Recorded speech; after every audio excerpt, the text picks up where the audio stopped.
Hello everyone, welcome to Cashcroft TV. My name is Kalen Ashcroft. Thank you very much for watching and or listening to this episode of Ages of Empires, where we will be going through all the major world empires throughout history. In this episode, we will be going through the famous First French Empire, also known as the Napoleonic Empire, and as well the famous Spanish Empire.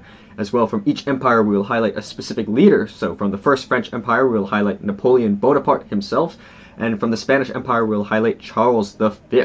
Must be also important to note that we've also covered so far the French colonial empire here, or previously, so we must separate those two empires. And as well, we've also covered the Iberian Union, which is sort of a period within the Spanish Empire in which the Portuguese and Spanish crowns were united, so that must also be considered distinctly. Also, maybe another relevant episode to watch as well would be the Portuguese colonial empire, would also, I think, very much elaborate on these two empires. And at the end, in the style of Plutarch's Parallel Lives, the original series, we will cover a comparison between Napoleon Bonaparte and Charles V to perhaps learn a bit more about them through their differences and more about their respective empires as well. So, to begin with the First French Empire. So the First French Empire, also known as the Napoleonic Empire, was established by Napoleon Bonaparte in 1804 CE Common Era and lasted until 1815. It marked a period of extensive military conquests and profound political changes in Europe. Further background information, so the First French Empire also was previously the French Republic and then later the French Empire. During its history, as we shall see, after 1809 it became officially an empire, one might call it, and also known as Napoleonic France as well, and was an empire ruled by Napoleon Bonaparte at the beginning of the who established, the French hegemony over much of continental Europe at the beginning of the 19th century. It lasted from the 18th of May until the 3rd of May, 1814, so almost 10 years, and again, however, briefly from the 20th of March of 1815 until the 7th of July in 1815, when Napoleon was ultimately exiled to St. Helena. So as for the rise, so in all of our episodes we will highlight the rise and the fall to perhaps see why an empire might succeed and as well why an empire might fail too. But it must be noted, not all of them are that linear. Sometimes there are multiple rises, multiple peaks, etc. But nonetheless, that will be the template through which we have been covering these empires. So, starting with the early life and rise of Napoleon Bonaparte, but we will have soon a specific biography of him. So Napoleon Bonaparte was born on the August 15th, 1769, which would make him a Leo if anyone believes in that sort of thing, on the island of Corsica, which is not the mainland of France. He rose to prominence during the French Revolution, which began in 1789. However, as we've highlighted in the previous episodes, his military prowess and strategic genius were evident in campaigns in Italy and Egypt, leading to the rise of him as a national hero in France. Furthermore, starting with the consulate period from 1799 until 1804, so in November 1799, Napoleon orchestrated a coup d'etat, or took control through military force, known as the Coup of 18 Brumaire, or 18 Brumaire, overthrowing the Directory, it's called, which is the 5-member committee that had governed France at the time. He established the consulate, it is called, a new government with Napoleon as the first consul, holding almost dictatorial powers, so immediately after this time taking dictatorial powers, which is sort of natural through coming through a coup d'etat. If you come into power through military force, for example, Julius Caesar, one might think, for example, it's often that one is more likely to be considered dictatorial if they specifically are aligned with the military, or the military is aligned with them. As for the proclamation of an empire in 1804, so on December 2nd, 1804, Napoleon crowned himself Emperor of the French in a lavish ceremony at Notre Dame Cathedral in Paris, a very beautiful sight still to this day. Unfortunately, it recently caught fire. This act symbolized the transition from the revolutionary republic to an autocratic regime. Napoleon sought to consolidate his power and extend French influence across Europe following this. As for his expansion and dominance, with military campaigns and conquests. So Napoleon's military campaigns reshaped the political landscape of Europe. His Grande Armée, or Big Army, renowned for its discipline and innovative tactics, achieved numerous victories. He was almost considered undefeated, or, well, undefeatable up until, as we shall see, his ultimate decline. As for the War of the Third Coalition in 1805, so the decisive Battle of Austerlitz, a very, very famous battle I first learned of in War and Peace by Tolstoy, but there's many, many other resources. Maybe to suggest some other resources, there's Napoleon and His Generals, which are a really great history, an extensive history of France and Napoleon as well, but also to sort of look outside of the individual himself through his generals as well. Then there's also the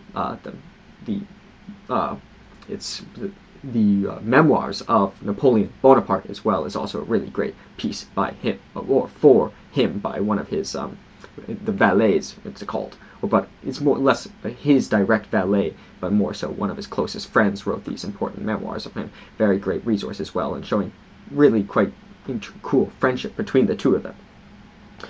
As for the Peninsula War in 1808 to 1814, Napoleon invaded Spain and Portugal, facing prolonged guerrilla warfare and resistance. So the Russians really did put up, Tolstoy speaks of the momentum, sort of, he uses a billiards table as an analogy, and it sort of kept rolling, but as soon as it hit something, the momentum seemed to have ceased, according to Tolstoy. As for the invasion of Russia in 1812, so perhaps it was also through some overextension as well, Napoleon's ambitious campaign ended disastrously, with his army suffering massive losses due to the harsh winter and Russian tactics. As for the administrative reforms, Napoleon implemented numerous reforms to stabilize modern France, such as the Napoleonic Code, a very, very famous, important code that still influences almost all civil law countries to this day. But, however, it must be noted, is also based on, for example, the Code of Justinian, which is based on previous codes as well. But the concept of codifying is directly contrast to common law, which Blackstone notes is based on the assumption of freedom, which is it's basically all systems outside of common law are civil law, based on some kind of civil code, whereas common law is sort of a innovative approach where it's based from the assumption of freedom and then building laws from that basis. So, nonetheless, this falls in the civil law category. This comprehensive legal code standardized laws across France, emphasizing equality before the law, and property rights and secular authority. So, although it is seen as somewhat by, for example, Alexis de Tocqueville, he notes that longer civil codes are more authoritarian. For example, the German relative to the French civil code. German civil code was longer and perhaps led to more authoritarianism there, but that doesn't mean a civil code cannot defend rights. For example, in ancient Rome, Code of Justinian, there were lots of rules, but it really did in some ways protect the household. As for his education reforms, Napoleon established the lycées, or lycées, which are secondary schools to train administrators and military officers, promoting meritocracy, which is actually based on the lyceum from the ancient Greek model. As for the centralized administration, he strengthened central authority and recognized the administrative divisions of France as well. So sort of a divide and conquer by having, for example, governors, and even giving much power to, for example, his older brother, as we shall see, but slightly older. As for his decline and fall, or the decline and fall of the empire more broadly, and we'll speak more to him in a specific biography, however. So Napoleon's continental system aimed at economically isolating Britain strained relations with other European powers and hurt the economics of France and its allies. Widespread smuggling and resistance to the trade restrictions weakened its effectiveness as well. As for military outreach and defeats, Napoleon's relentless military campaigns exhausted France's resources and manpower, so perhaps an overextension. Key defeats marked the beginning of the end of the empire. As for the Battle of Leipzig in 1813, known as the Battle of Nations, this decisive defeat by the Sixth Coalition forced Napoleon to retreat into France, so his momentum, according to Tolstoy at this point, was gone.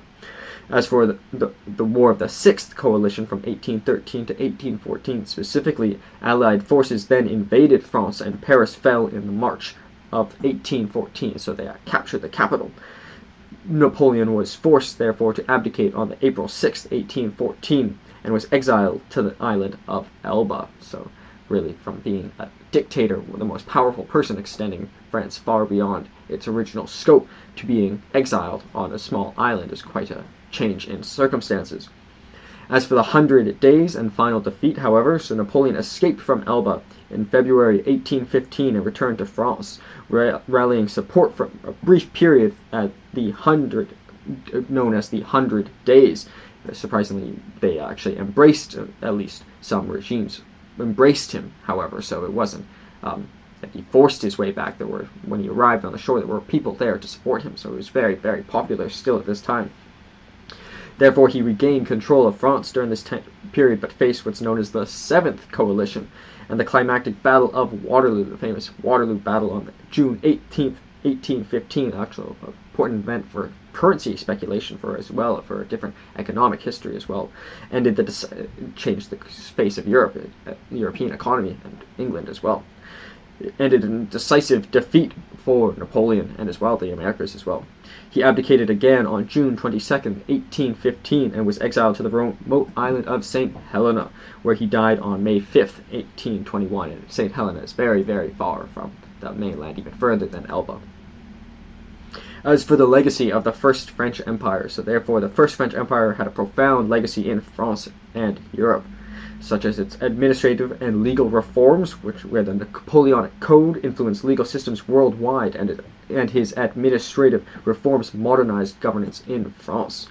As for his nationalism and liberalism, Napoleon's conquest spread ideas of nationalism and liberalism, contributing to the eventual unification of Germany and Italy and inspiring movements of independence and democracy. So very much changed and influenced the scape of future dynamics in Europe, and perhaps even till this day, and perhaps even in some ways, very much so, influencing the modern European Union too. People often say the European Union is the Fourth Reich, but maybe it's a new French Empire as well, although perhaps some consider Germany to be the most powerful in the European Union. France is very close, perhaps second, or maybe even behind closed doors, maybe even number one. It's that's speculation, however, but nonetheless, very big influence still on Europe today and the European Union. As for nationalism and liberalism, Napoleon's conquest spread the ideas of nationalism and liberalism as well, therefore influencing the European Union to come, despite being an empire itself. As for military innovations as well, Napoleon's military strategies and organizational reforms had a lasting impact on warfare. The rise and fall of the First French Empire was characterized by extraordinary military achievements, ambitious reforms, and a dramatic downfall, leaving an indelible mark on European history. So very, very. As for Napoleon and his generals, it was Lord Conrad Black who actually originally I heard the book suggestion from, a very inspirational figure, at least in my life. And I believe it's the valet of Calais wrote the memoirs of Napoleon. As for the specific life of Napoleon Bonaparte, and there are many, many resources to learn more about Napoleon, so this is just trying to put it in the same frame as with our biographies of other leaders, and as well to make a comparison with Charles V. But as well, there's a new movie, for example, on Napoleon by Ridley Scott, which is very, I think, a unique take, because it really puts Josephine in a spotlight and really talks much about his romances as well, or his love life as well. So as for Napoleon Bonaparte, one of history's most iconic figures, rose from modest beginnings to become Emperor of France and a dominant force in European politics. His life was marked by a brilliant military conquest, sweeping reforms, and eventual downfall. Perhaps one of the most tragic and glorious lives the world has seen, at least in recent history, perhaps ever. So, for some further background information, so Napoleon Bonaparte was born Napoleone di Bonaparte on the 15th of August in 1769, and he died on the 5th of May, 1821. Later known by his regnal name, Napoleon I, was a French military and political leader who rose to prominence during the French Revolution and led a series of successful campaigns across Europe during the Revolutionary War and Napoleonic Wars from 1796 to 1815. He was the leader of the French Republic and later as first consul from 1799 and to 1804, and then the French Empire as Emperor of the French from 1804 to 1814, and briefly again in 1815 for the 100 Days period.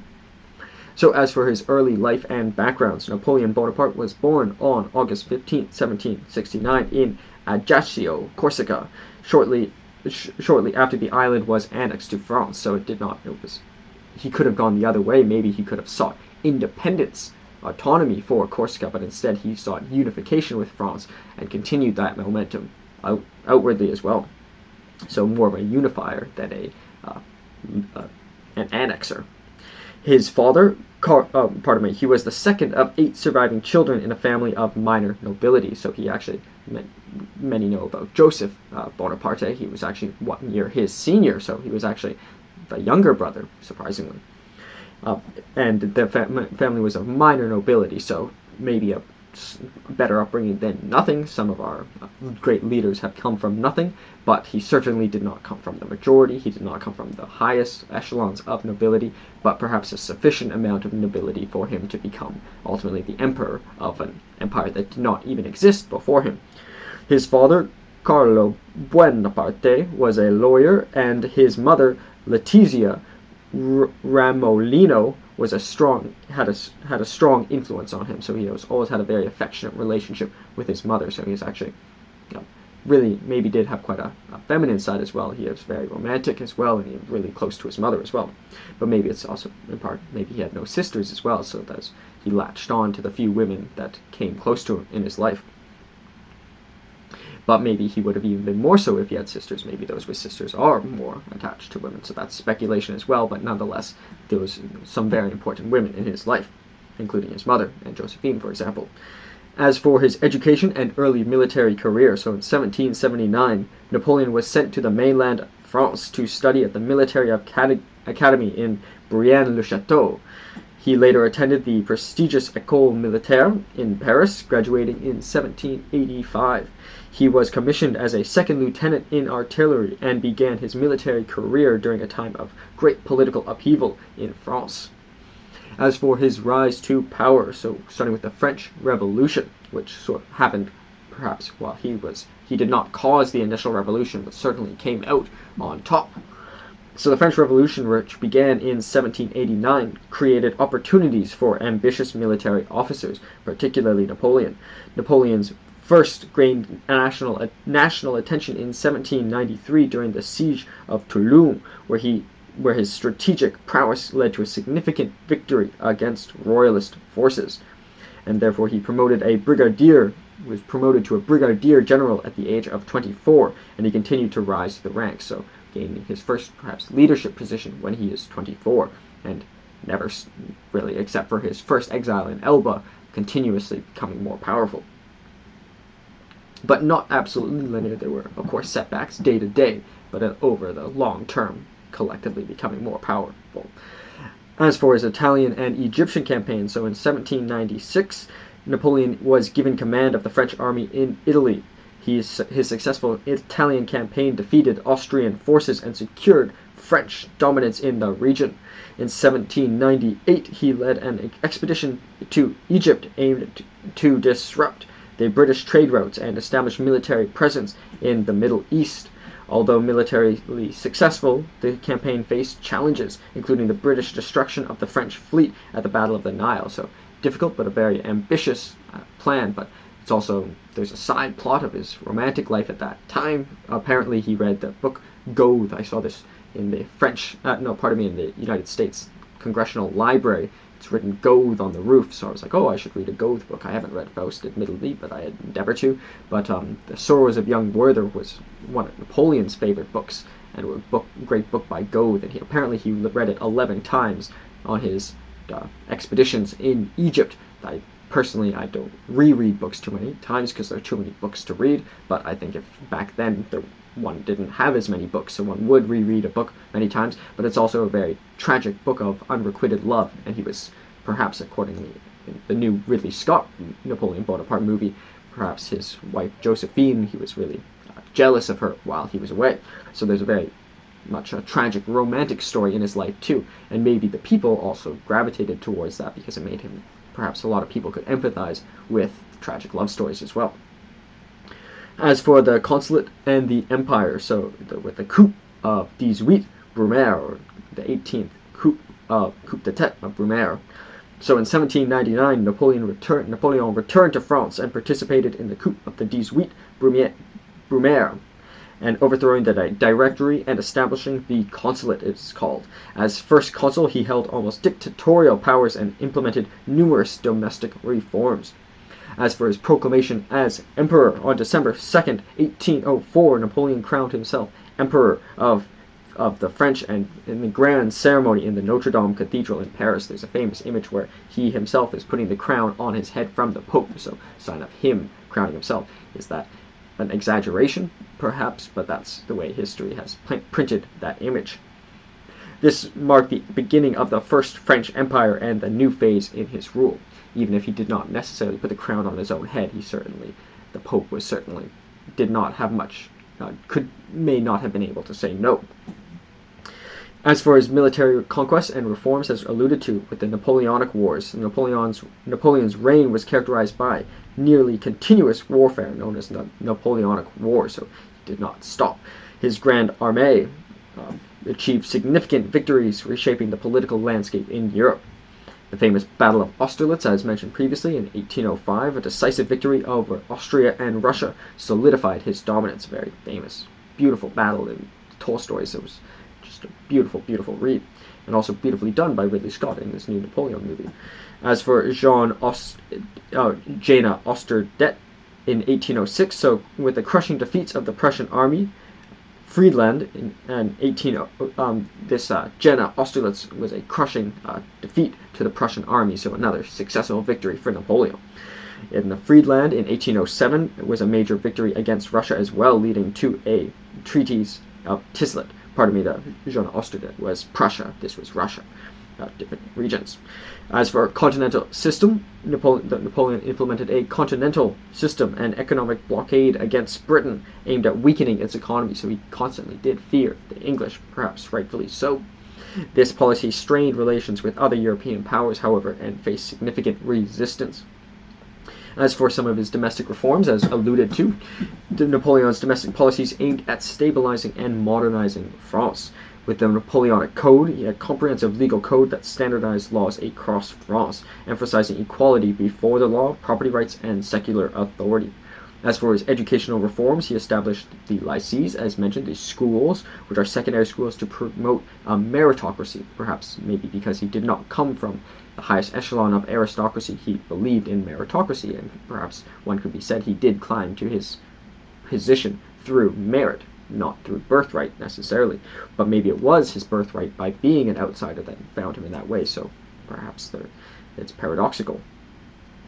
As for his centralized administration, to strengthen central authority, he also created administrative divisions, so the kind of divide and conquer, as we've seen with the satrapies in the Persian empires. As for the decline and fall, so with the invasion of Russia, so in 1812, Napoleon launched a disastrous invasion of Russia. And the campaign ended in a catastrophic retreat with massive losses due to harsh winter conditions, logistical failures, and Russian tactics. Much can be said about why this happened. Perhaps it was Napoleon went too aggressively forward is probably the consensus idea, and I perhaps agree with that, but there are books and books on this particular pivotal moment, but maybe if that moment didn't come at that time, maybe it could have come earlier or later. So nonetheless, I don't think I think maybe there might have been a time to stop and consolidate for Napoleon, but maybe not. Maybe he was correct, maybe that he got as far as he possibly could. And perhaps maybe if he did stop, maybe, and he did get exiled, maybe people would not have loved him so if he had been someone to stop. As for his defeats and abdication, so with his subsequent defeats, including the Battle of Leipzig in 1813, weakened Napoleon's position further, so his momentum was lost, as alluded to by Tolstoy. In 1814, Allied forces invaded France and Paris fell. With Napoleon was forced to abdicate in April of 1814 and was exiled to the island of Elba. Another note on Tolstoy, he notes in the epilogue at the end that Napoleon was just a cog in the wheel, and it was going to happen inevitably. And he speaks in contrast to Carlyle on heroes, hero worship, and the heroic in history, where he notes that few great men, it could be women, but he only includes men in the book, directed history, one of them being Napoleon. So two contrasting ideas. There's the Carlyle concept, and there's the Tolstoy argument. To what degree do leaders have control in fate of empires, or the fate of history? Is debated. I'd say perhaps it's a combination of both, and perhaps it depends on the leader and the circumstances. As for his exile and death, so Napoleon was exiled to the remote island of St. Helena in the South Atlantic Ocean. He lived there under British supervision until his death on May 5th of 1821. So after he came back from Elba, he returned for 100 days and had some support, but ultimately died on St. Helena. His health deteriorated in exile, and he died at only 51, possibly from stomach cancer. So some say, or even Tolstoy argues, that when one wants to die, their body shuts down, and that's also speculation. Many would disagree with that, but at least I would check out with Napoleon's story. But Tolstoy does not specifically apply that to Napoleon. He applies it to some of the female characters instead. But nonetheless, perhaps that philosophy does hold true. It seems like often when people retire, they tend to get sick quicker, but that might just be maybe they retired because they knew they were going to get sick. So it's all speculation too. So as for his exile and death, he ultimately died of stomach cancer. And Napoleon's legacy is complex and enduring. He is remembered for his military genius, his role in spreading revolutionary ideas and ideals across Europe, and his lasting legal and administrative reforms continue to influence civil codes. For example, the Quebec Civil Code is very, very much influenced by the Napoleonic Code. Furthermore, the Napoleonic Code influenced legal systems worldwide, and it had an impact on European nationalism, and liberalism was profound, so still perhaps influencing the European Union or the broader European region, and therefore international politics today. Therefore, Napoleon remains one of history's most fascinating and influential figures, embodying both the heights of human ambition and the perils of overreach. So very, very fascinating, tragic but glorious story. He has one of my favorite quotes. So I used to say it was my favorite quote of all time, and he said, "I'm not afraid of death, but to live without glory is to die every day."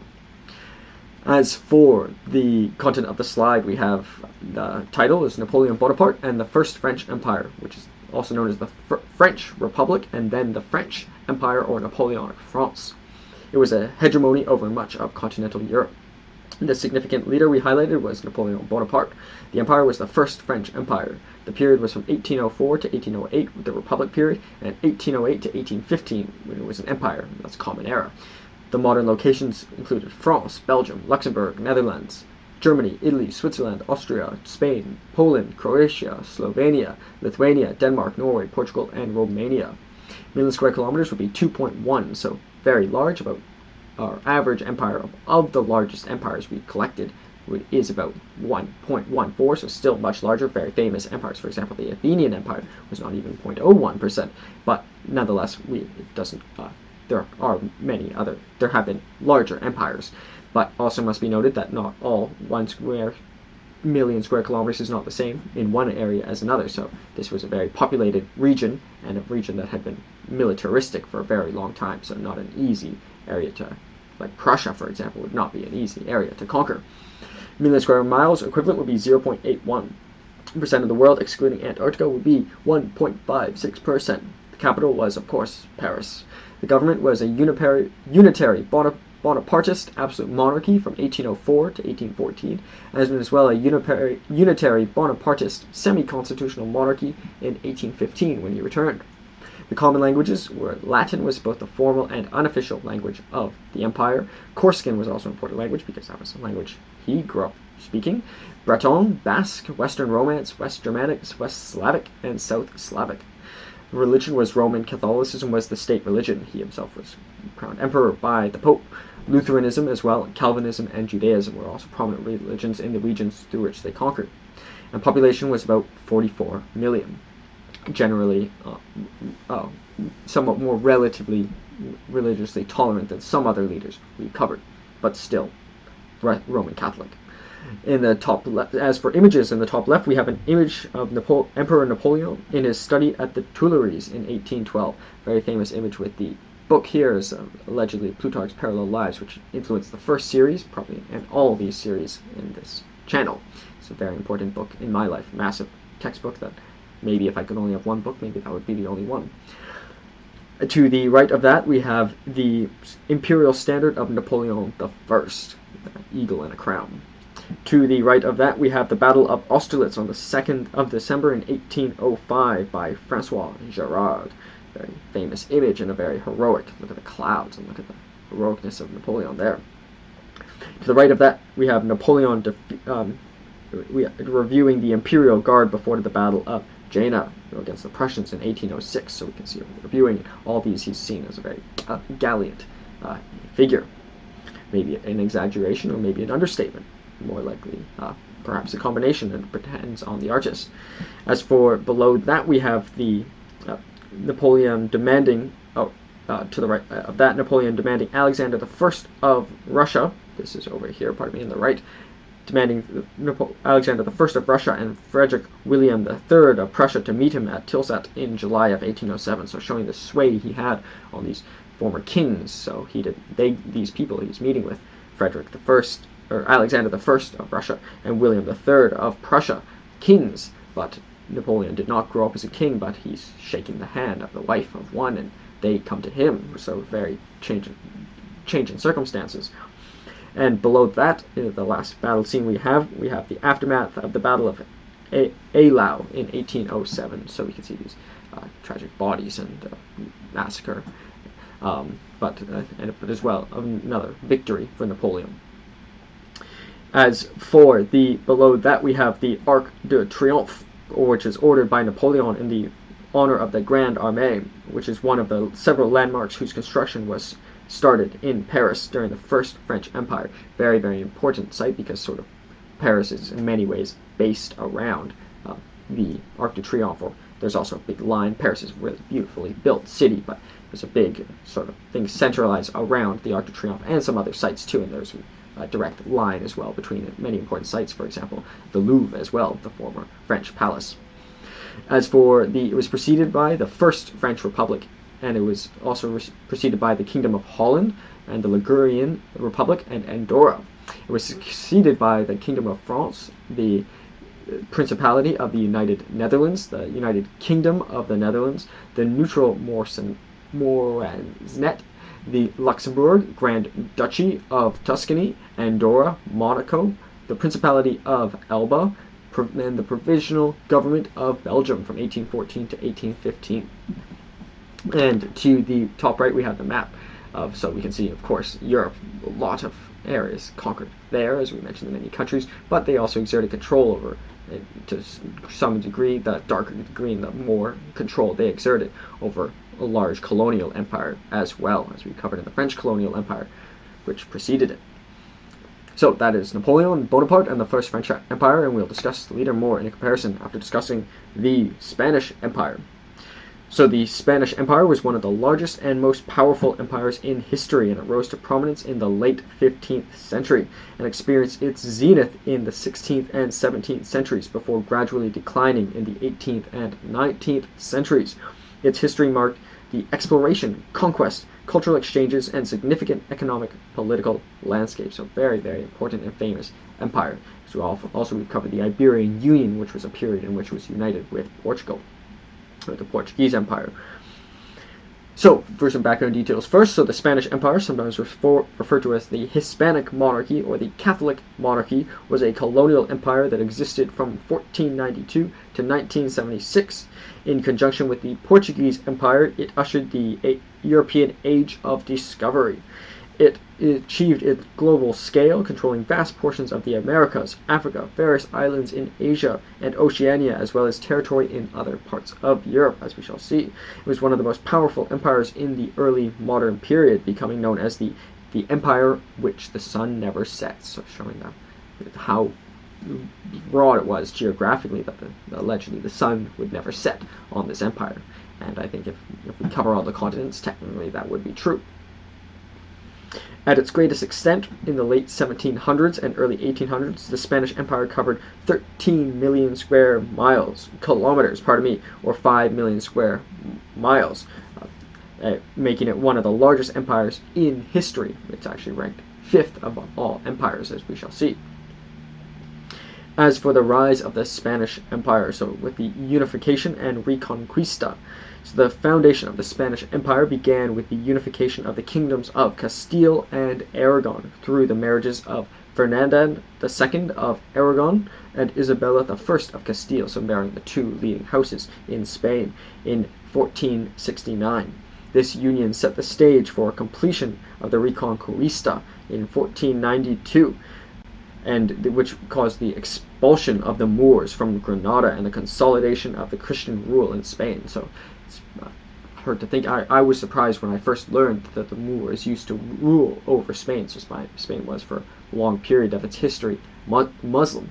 I've also been fortunate to visit Spain and Granada as well as a very important site because it's a bridging point between Africa and Europe, and as well it's a fortress. But interestingly enough, it's got inhabited by many monkeys, very interestingly enough. I guess now in peaceful times, maybe it wasn't so, where there were battles there.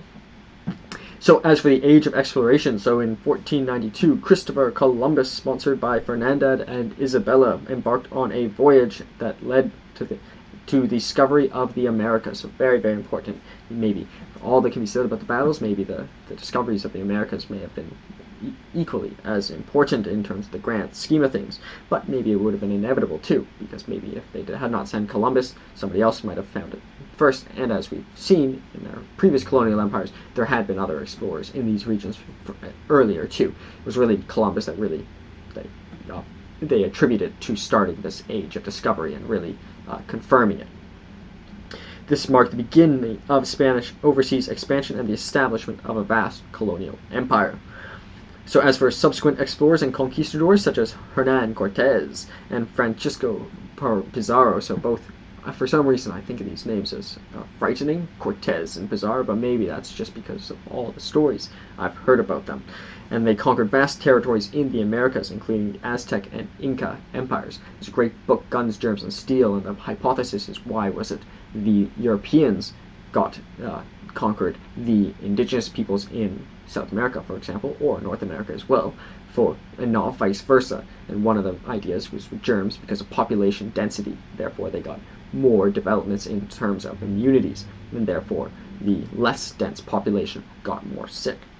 But also there was military, but also the population density also yields maybe greater technologies too. So they had, one of the things was armed cavalry. So not only did they have cavalry, but they were armed. It must have been a terrifying sight. As for the establishment of the colonies, so Spain established colonies throughout the Americas, from Mexico to Peru, and the Caribbean and the southern United States as well. These colonies were governed through a system of viceroyalities, through the viceroyalty of New Spain and the viceroyalty of Peru being the most prominent. So as you can see, the left side of South America after the division is Spanish, and the right side, such as Portugal, is Portuguese. So it's division. Strange to have the further side, but there's ways to get they could still easily access it, but it is the further side. But the Portuguese side is on the right side, or the eastern side. They speak Portuguese in Brazil particularly. The colonies became a source of an immense wealth for the Spanish Empire, particularly through the extraction of gold and silver, so abundance of gold and silver from the Incas and Aztecs, for example, which we've highlighted in specific episodes. I hope you check out, and I'm grateful if you have. As for the zenith of the Spanish Empire, so with Charles V and Philip II, so the reign of Charles V in 1516 to 1556, and his son Philip II, who we covered in 1556 to 1598, marked the zenith of the Spanish Empire. Charles V, who also held the title of Holy Roman Empire, ruled over an extensive empire that included Spain, the Netherlands, parts of Italy, and vast territories in the Americas and Asia. His reign was characterized by continuous warfare, including conflicts with France and the Ottoman Empire and the Protestant Reformation states. So, as well as we shall see in the comparison with Napoleon, that a constant warfare, not true for all leaders, but Charles V was in constant warfare. As for Philip II, he centralized royal authority and expanded the empire further. He moved the capital to Madrid and oversaw the construction of the Spanish Armada and attempted to maintain a Catholic hegemony in Europe. The Battle of Lepanto in 1571, where the Spanish-led coalition defeated the Ottoman fleet and annexed Portugal in 1580, were significant achievements in his reign and marking the Iberian Union, which we covered in a specific episode. As for the cultural and economic flourishing, so the Spanish Golden Age, known as the Siglo de Oro, or Golden Age, during the 16th and early 17th centuries, was a period of remarkable cultural flourishing. Spanish literature, art, and architecture thrived, with figures like Miguel de Cervantes, Diego Velázquez, and El Greco leaving a lasting legacy throughout history. The wealth from the colonies, further fueled economic growth and funded grandiose projects and military campaigns. So this extension brought much resources, perhaps impoverishing some people to the strength of certain other regions, particularly Madrid or the capitals, or particularly within Spain itself. However, came the decline of the Spanish Empire, starting with the military and economic struggles. So the decline of the Spanish Empire began in the late 16th century and accelerated in the 17th century. Several factors contributed to its decline, such as military defeats. So the defeat of the Spanish Armada by England in 1588, there's a great movie, Elizabeth the Golden Age, on that, but there's also many great books on it as well. But it's also deserving of its own, perhaps one could study that alone for hours, was a significant blow to the Spanish naval power. Subsequent military engagements, including the 80 Years' War and the Dutch, and the 30 Years' War, drained the Spanish resources and weakened military capabilities. So perhaps it was, similarly with the First French Empire, a overextension. For example, the attack on England, but maybe if they had not sent that Spanish Armada to England, maybe they would have faced even greater threats. Maybe they fought at the most opportune time, despite still losing. As for economic issues, the influx of silver from the Americas led to inflation and economic instability. So this huge surplus of silver, it caused inflation, because now there's a ton of silver, and the people who had silver suddenly cannot buy that which they used to.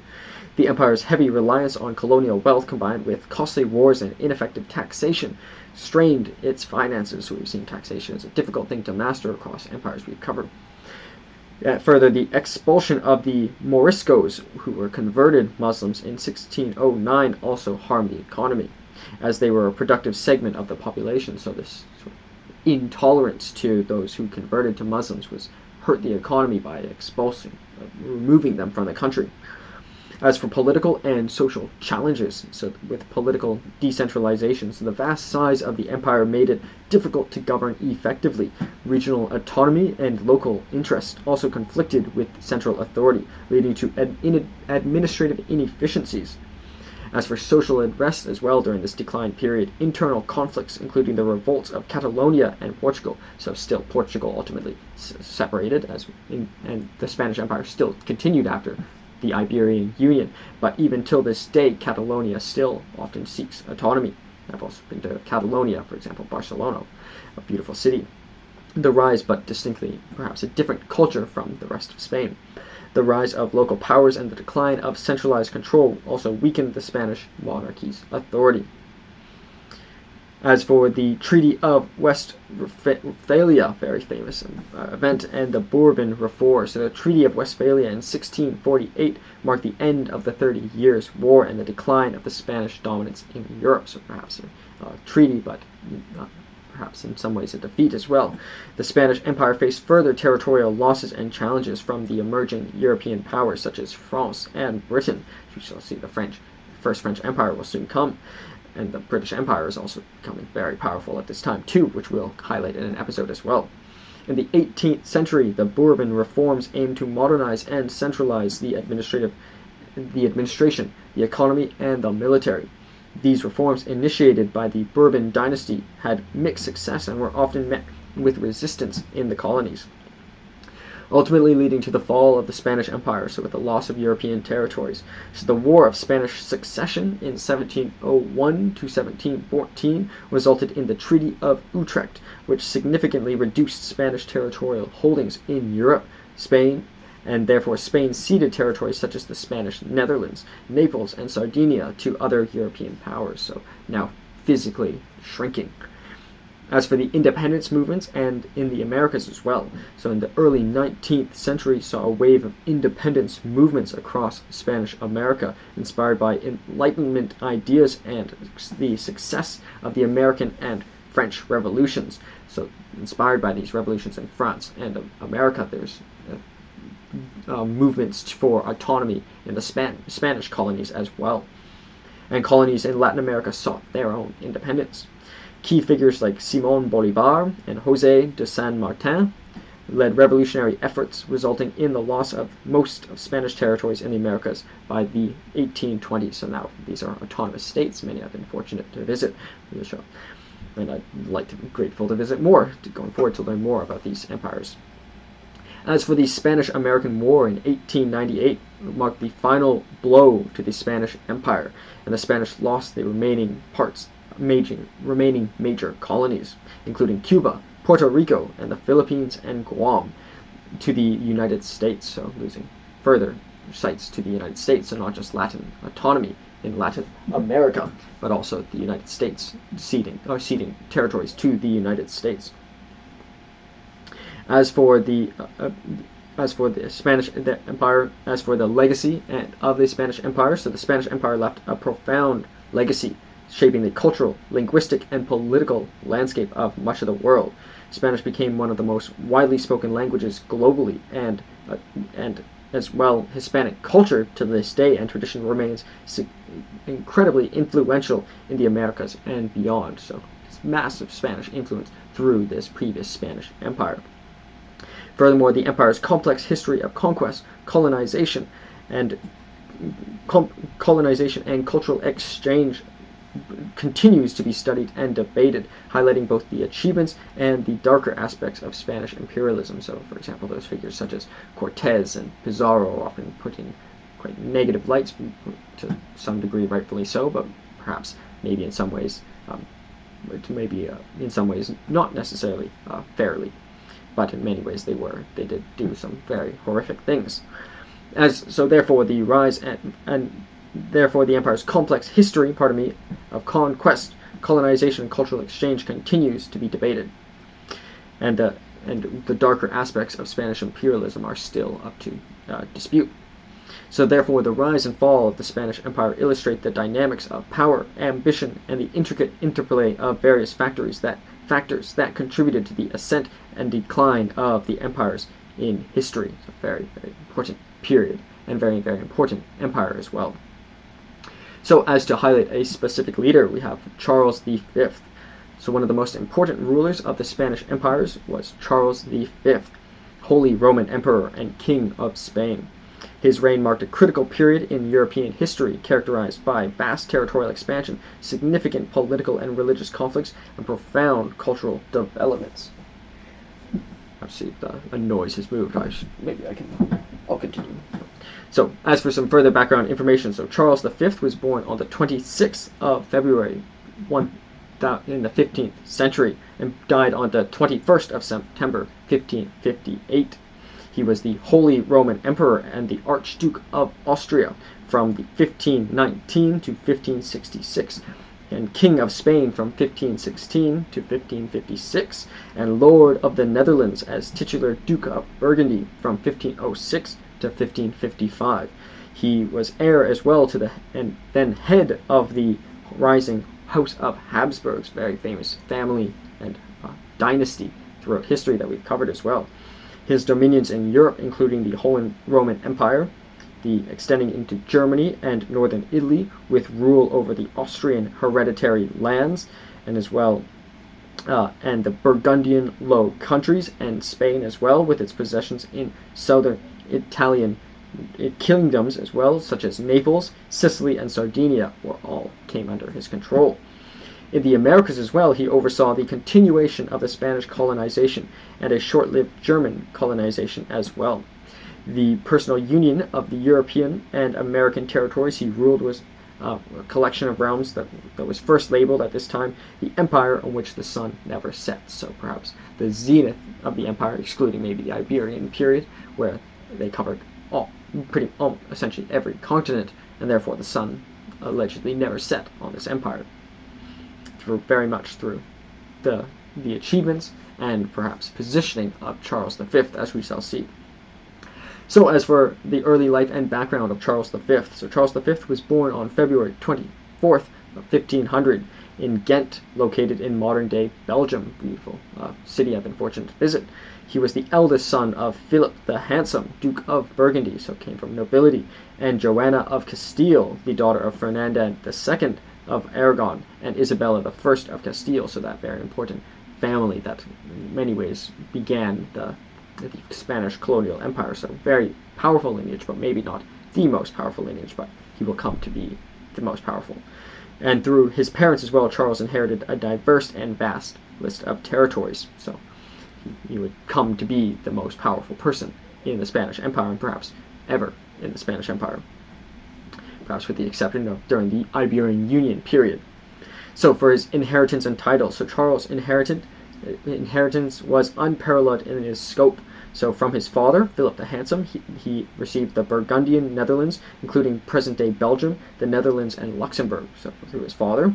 From his mother, Joanna of Castile, he received the crowns of Castile and Aragon, which included the territories of Spain, the Americas, parts of Italy, and various Mediterranean islands. So but the Spanish proper actually came from his mother's side. So maybe if there had been a male heir on his if his mother had perhaps a male heir, maybe he may not have gotten it. Well, he was his mother's male heir, but if there might have been a male heir on that side, perhaps maybe he might not have received it. But also they wanted these states to be united at this time. But nonetheless, his father came from the Burgundian Netherlands, including Belgium and the Netherlands and Luxembourg. And noted he was born in Brussels himself, in Belgium, Ghent in Belgium.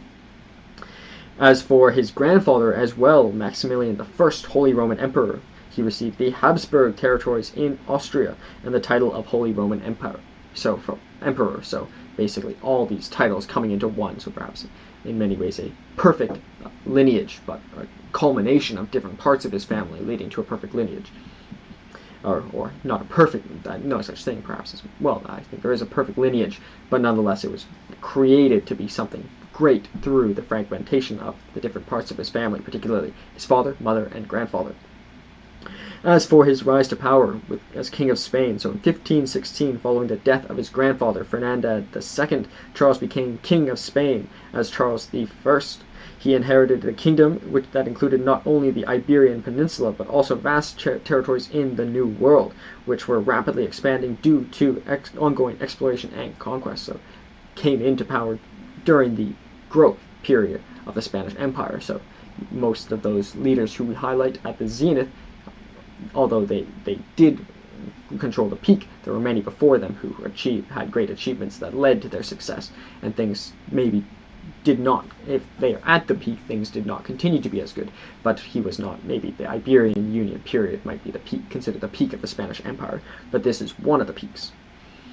As for his time as Holy Roman Emperor, which existed his life when he inherited it. So in 1519, Charles was elected Holy Roman Emperor, succeeding his grandfather, Maximilian I. This position made him one of the most powerful rulers in Europe, overseeing a complex and diverse set of territories, overseeing such a diverse array of territories, from Spain and the Netherlands to Austria and parts of Italy and Germany, as well as the colonies, but particularly those regions because of becoming the Holy Roman Emperor. As for his reign and challenges, however, with regional conflicts, so Charles V's reign was dominated by religious conflicts, particularly with the rise of Protestantism, with Martin Luther's 95 Theses, produced in 1517, sparked the Protestant Reformation, challenging the authority of the Catholic Church and leading to a widespread religious turmoil. So this occurred during his life, so a very tumultuous period in terms of faith. As a devout Catholic, Charles, however, sought to maintain the unity of Christendom and suppress the spread of Protestantism, but also maybe because in some ways his title of Holy Roman Emperor is directly linked through or allowed for by the Catholic Church. As for the Diet of Worms in 1521, so Charles presided over the Imperial Council, where where Martin Luther was asked to recant his teachings. Luther's refusal, however, led to his excommunication and the beginning of a significant religious wars in Europe. So a very important period of time, the persecution, essentially, of Martin Luther during the life of Charles V. So not only many significant achievements, but also maybe some of the darker periods as well. As for the Peace of Augsburg in 1555, so the treaty, signed after decades of religious conflict, allowed for the coexistence of Catholicism and Lutheranism within the Holy Roman Empire, recognizing the principle of curius regio, eius religio, or the ruler's religion becomes the state religion. So allowing for both, but the state religion was that of the ruler. As for military conflicts, so Charles V's reign was marked by numerous military conflicts, such as the wars with France, where Charles fought several wars against Francis I of France, including the Italian Wars, which were battles for the dominance of Italy and Europe. This is during the French colonial period, which we covered in a specific episode. As for the Ottoman Empire, Charles faced the expanding Ottoman Empire, one of the largest empires of all time, which we've covered as well, under Suleiman the Magnificent, which we've highlighted as well. The key confrontations included the Siege of Vienna in 1529 and the battles of the Mediterranean. As for his administrative reforms, Charles V implemented various administrative reforms to manage his vast empire more effectively, where he sought to centralize the authority and streamline governance, but the diversity of territories and persistent conflicts made this challenging. As for his abdication and later life, in 1556, exhausted by the continuous warfare and political struggles, Charles V abdicated his titles, and he divided his empire between his brother Ferdinand I, who became Holy Roman Empire, and his son Philip II, who inherited Spain and the Netherlands and the overseas colonies, so dividing the empire amongst his descendants, therefore making him one of the peaks of the Spanish Empire. After his abdication, Charles retired to the monastery of Yuste in Spain, where he lived a relatively secluded life until his death in September 21st, 1558, so perhaps in many ways humble to give up the throne during their own life. That's discussed, for example, in Gibbon's Decline and the Fall of the Roman Empire, seen as something somewhat noble for a leader to pass on the throne before their own death, on one part because it doesn't come as a surprise, but in another because they can still advise the new leader, in this case leaders. And he retired to a monastery. It's also a sign of humility or humbleness. As for his legacy, Charles V's legacy is complex and multifaceted. With his territorial expansion under his reign, the Spanish Empire expanded significantly, establishing its dominance in the Americas and parts of Europe. There was also a period of religious turmoil where his attempts to suppress Protestantism and maintain Catholic unity shaped the religious landscape of Europe and led to significant conflicts, and still has an influence today, the division between Protestantism and Catholicism. As for his cultural patronage, Charles was a patron of the arts, patron in the positive sense, and not to patronize, but to patronize, to support, of arts and culture, supporting the Renaissance movement in various territories. Charles V's reign represents a pivotal era in European history, characterized by immense power, ambitious expansion, and the profound challenges of governing diverse, far-flung empire. His efforts to maintain unity in the face of religious and political fragmentation left an enduring impact on the history of Europe and the Spanish Empire, and perhaps foreshadowed the future decline of the Spanish Empire. So that, in my opinion, is the very fascinating and important Charles V and the Spanish Empire. As for the content of the slide, so the title we have Charles V and the Spanish Empire, also known as the Hispanic Monarchy or the Catholic Monarchy. It was a colonial empire achieving global scale in Europe, the Americas, Africa, Asia, and Oceania. The significant leader we highlighted was Charles V. The empire was the Spanish Empire. The period was from 1492 to 1976 CE, so a very long period. The modern locations include very many countries here, so Spain, Portugal, Italy, Belgium, Luxembourg, Netherlands, France, Germany, Mexico, Guatemala, Belize, Honduras, El Salvador, Nicaragua, Costa Rica, Panama, Colombia, Venezuela, Ecuador, Peru, Bolivia, Paraguay, Chile, Argentina, Uruguay, Cuba, Dominican Republic, Puerto Rico, United States, Trinidad and Tobago, Jamaica, Bahamas, Guam, Philippines, Equatorial Guinea, Morocco, Mauritania, the Mariana Islands, the Caroline Islands, Palau, Micronesia, the states of Micronesia, and the Marshall Islands. So it must be noted they didn't include all of these modern countries, but at least some control over all of these very many countries. In terms of maybe the largest number of distinct countries, but many of these regions are divided amongst many countries. For example, Oceania has very many smaller countries, as well as Central America. North America has almost double the countries of South America, just because if we include the parts of Central America. Million square kilometers would be 5.5, which makes it the 5th largest empire of all time, empires that have ceased to exist, after the Qing dynasty, which is the 4th, and before the French colonial empires. The French colonial empire, not the first French empire, which we've highlighted in this episode, but the French colonial empire, which we've highlighted previously, is actually slightly smaller than the Spanish Empire.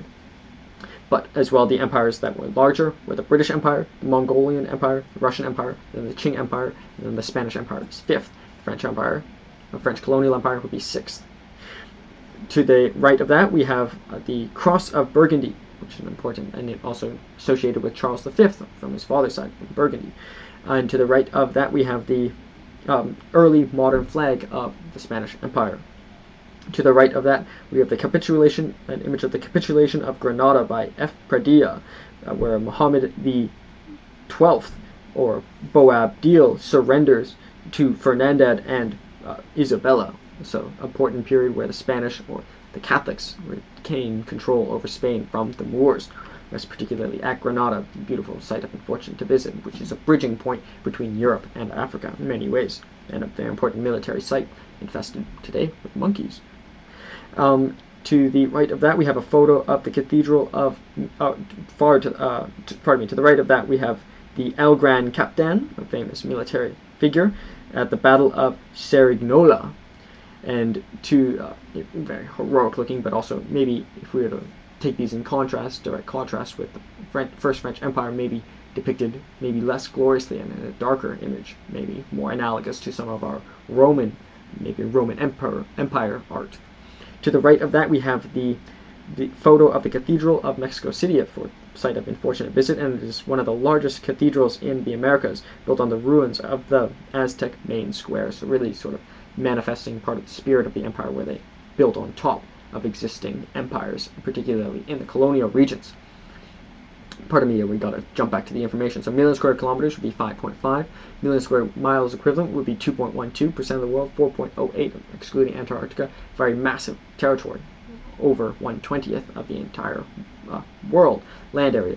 Must be noted, not all areas are as easy to conquer as some. So maybe for example, the First French Empire, which we previously covered, was going directly into more developed areas of Europe in a later period, whereas to conquer areas of less developed areas, for example in the Americas or Oceania, etc., maybe those might be relatively easier for a state to conquer. So 1 million square kilometers is not the same as 1 million square kilometers, so we'll get another important statistic. There's also the population, which we shall see. So the capital was an itinerant court from 1492 to 1561, so moving wherever the monarch was living. And Madrid was the capital from 1561 to 1601, and as well from 1666 to 1976, and as well Valladolid from 1601 to 1606, so that intermediary period when it was not Madrid.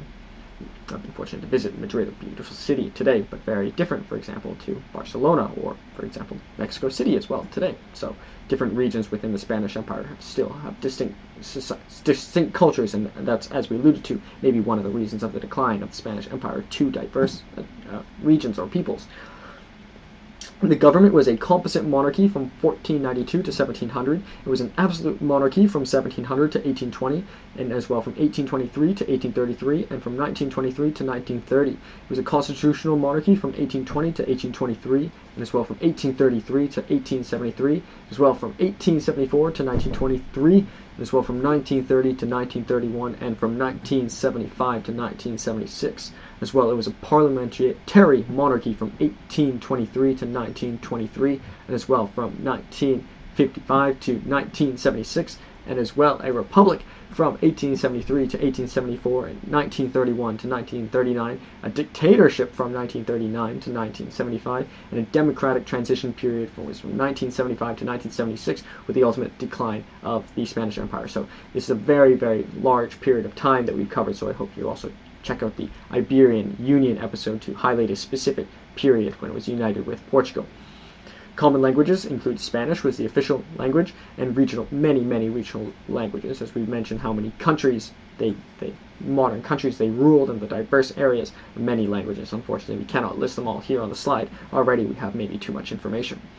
The state religion would be Roman Catholicism, for example, and Charles V, he said, goes by whoever the monarch is, but relatively religiously tolerant for periods as well, and relatively not religiously tolerant as well. But in many ways, there was a linkage between the Holy Roman Emperor and the monarchs for periods, so maybe it was through necessity that it was Roman Catholic than necessarily religious fervor. And at the top right, we have the very massive regions that the Spanish Empire ruled over, 5.5 million square kilometers, maybe even more, depending on how one calculates it. So, as for that is, in my opinion, the very important Spanish Empire and Charles V, for us for a comparison between our two very important leaders, Napoleon Bonaparte and Charles V. So, Napoleon Bonaparte and Charles V were two of the most important rulers in European history, each leading their respective empires to significant heights. Despite their different eras and contexts, both men shared similarities in their ambitious pursuits and power, and also faced numerous similar and different challenges during their reigns. So as for their background and rise to power, Napoleon was born on August 15th, 1769 in Corsica, where Napoleon rose from a relatively modest beginnings. His military career gained prominence during the French Revolution, which he didn't necessarily start, so rose perhaps through merit or through ambition, demonstrating military genius in campaigns in Italy and Egypt. As for his political ascendancy, he seized power in a coup in the 18th Brumaire in 1799, establishing the consulate, and in 1804 crowned himself Emperor of the French. Charles V was born on February 24th, 1500 in Ghent, so before Napoleon, and Charles was born in the Habsburg dynasty, inheriting extensive territories through his family lineage, so perhaps very much opposites, or not opposites, but very different, whereas Charles V inherited a vast number of states, whereas Napoleon Bonaparte essentially took almost everything that he came to have, despite being of some lesser nobility in Corsica, which was not even a majority region and was not even part of France until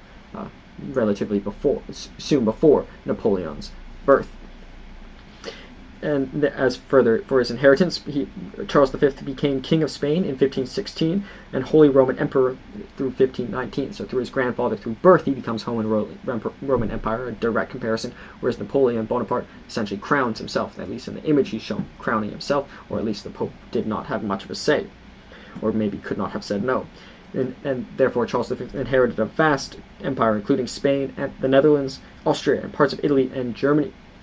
His political ascendancy, his rise to power, was largely due to inheritance and a complex web of dynastic marriages orchestrated by his ancestors. So not only was it one powerful lineage, it was multiple powerful lineages. So a perfect storm for Charles V. But maybe one could also say Napoleon Bonaparte was the perfect storm. So at least maybe they're both different from those who gained it all from one ancestor, perhaps. As for their territorial extent and empire, so Napoleon Bonaparte's first French Empire at its peak controlled large parts of Europe, including Spain, the Netherlands, Italy, and much of Germany. His military campaigns significantly altered the European political landscape. As for his colonial ambitions, he had ambitions in Egypt and the Middle East, but focused primarily on European dominance. As for Charles V, his Spanish Empire ruled over a vast territory, including Spain, the Netherlands, Austria, parts of Italy, and Germany, so a lot of overlap there, and vast territories in the Americas. As for his Holy Roman Empire, his rule extended over a large and diverse set of European territories, making him one of the most powerful rulers over his time. So maybe more regions, or maybe a larger region, but Napoleon Bonaparte sort of maybe fought for more of his, whereas Charles V maybe inherited more of his, but both of them were very enterprising.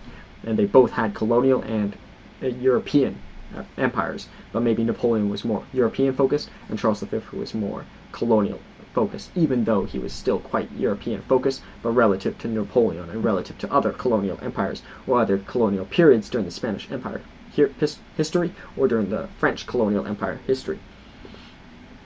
Furthermore, the Spanish Empire ruled over vast territories, including the Americas.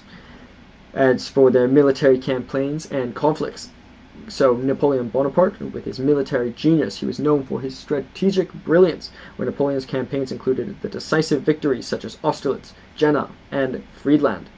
His downfall faced significant defeats, including the disastrous invasion of Russia in 1812. There was a song as well, 1812 Overture. It's about that, in the Battle of Waterloo in 1815. A very different song, but Waterloo is by ABBA. Two very different songs, but both sort of alluding to the influence of Napoleon on music as well. Beethoven's Third Symphony is also written for Napoleon. But then he reneged on that later, though. As for his downfall, he faced significant defeats, including the disastrous defeat in Russia, for example, Battle of Waterloo, and the eventual decline, exile, and downfall. As for Charles V, he also engaged in continuous warfare. He engaged in numerous conflicts, including with wars with France, the Ottoman Empire, and internal religious conflicts within the Holy Roman Empire.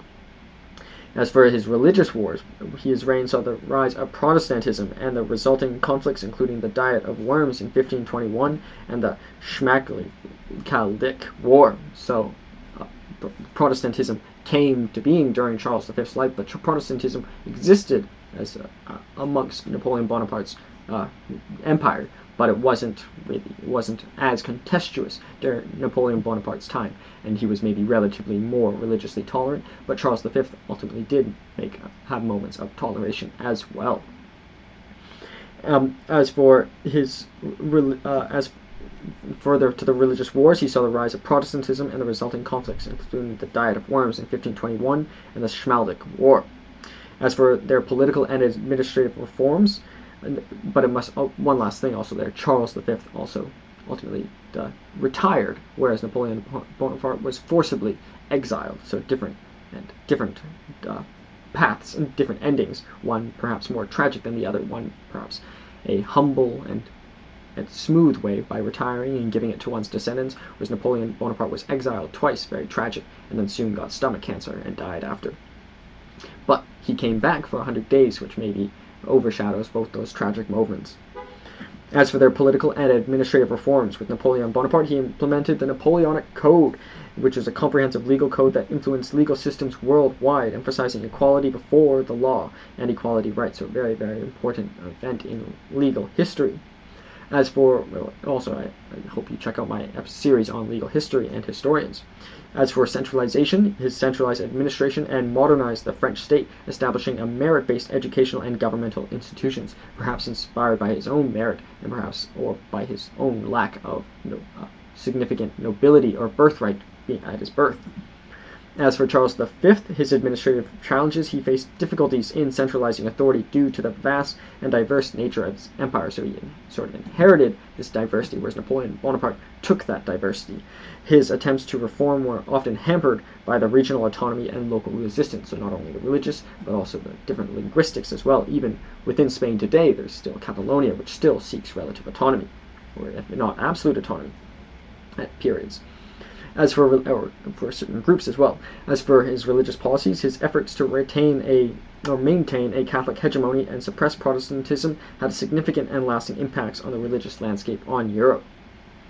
As for their abdications and legacies, so Napoleon Bonaparte abdicated or was exiled twice, first in 1814 and then again in 1815 after the 100 Days Wars, or just the 100 Days also.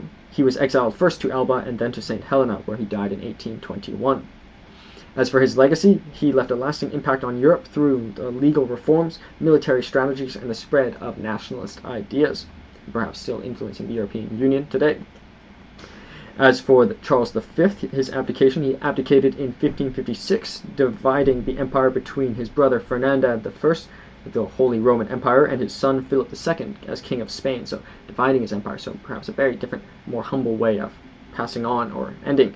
And he retired at the monastery of Yuste, where he died in 1558, so very, very different endings, and very different beginnings too, but similar maybe, but they're both as well very ambitious, and they both have parallels, for example, both being Roman Empire, Holy Roman Emperor, but in different ways as well. As for his legacy, Charles V, his reign marked a significant period of territorial expansion, religious conflict, and cultural patronage. The fragmentation of his empire and his after his abdication reflected the challenges of maintaining such a vast and diverse realm. As for some further details, so some similarities, their ambition and power. So both rulers were characterized by their immense ambition and pursuit of power, each controlling vast empires and seeking to shape the political landscape of Europe. As for their military engagements, both engaged in extensive military campaigns facing significant conflicts and defined their reign. So both very militaristic, maybe very common theme across the empires we covered, but perhaps particularly true for these two leaders. As for reformers, both implemented significant reforms during their reigns, although in different areas and for different reasons, whereas Napoleon in legal and administrative structures, whereas Charles V in attempts at centralization and religious unity. For some differences, particularly, as noted, their rise to power, so Napoleon rose through military prowess and a coup d'etat, so forcefully came to power, whereas Charles V inherited the titles through dynastic succession, so very different ways of coming to power. As for their empire focus, Napoleon's ambitions were primarily European, whereas Charles V's empire included significant overseas territories and the Americas, so somewhat more diversely focused was Charles V. As for their religious context, Charles V's reign was deeply intertwined with the religious conflicts of the Reformation, while Napoleon's was marked by the aftermath of the French Revolution and the spread of secularism. As for the end of his reign, Napoleon's reign ended in exile and defeat, while Charles V abdicated voluntarily, dividing his empire and retiring peacefully. So very, very different backgrounds. Maybe one could have came to power in the way Charles did and ended in the way Napoleon did, or maybe one could have come into power the way Napoleon did and ended in the way Charles V did, or perhaps the two are inherently linked because Napoleon came through popularity, he was taken through popularity, whereas Charles V came through lineage, he gave it away through lineage. As for the end of their reign, Napoleon, as mentioned, ended with defeat and exile, while Charles V abdicated voluntarily, dividing the empire and retiring peacefully. So very different ways for two leaders at the peak of their two respective empires can live such different lives, even though in the moment living in trying to do the same. Could Charles V have done as Napoleon Bonaparte did? Perhaps not, because Napoleon might be quite an exception historically. Very few, perhaps maybe like a Caesar might be maybe most analogous. Alexander the Great wouldn't even qualify because his father Philip II was king. But could Napoleon Bonaparte have done what Charles V did? Perhaps not, perhaps without the context, but perhaps he could have as well. So it's impossible to say, but it's an important study, or important thing I think to consider. So therefore, Napoleon Bonaparte and Charles V were extraordinary rulers who left indelible marks on history and the regions today. Their reigns were characterized by ambition, military conquest, and significant challenges to governing a vast and diverse empires. Their legacies continue to influence the political, legal, and cultural landscapes of Europe and beyond. So thank you very much for watching this empire on the First French Empire and Napoleon Bonaparte and the Spanish Empire and Charles V. This is Ages of Empires. My name is Kalen Ashcroft and this is Cashcroft TV. I'd be very, very grateful if you continue to support. Thank you so much. And that means like and subscribe or anything that entails. So thank you so much.